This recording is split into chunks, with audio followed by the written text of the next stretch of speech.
Hello, this is Jason Hodges with AgTerra. In this video, we are going to review how to register your SprayLogger box in your account.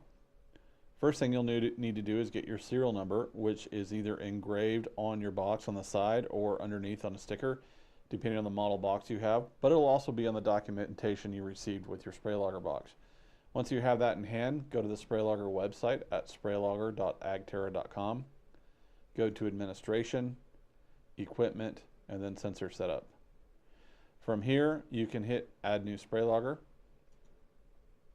enter in the serial number,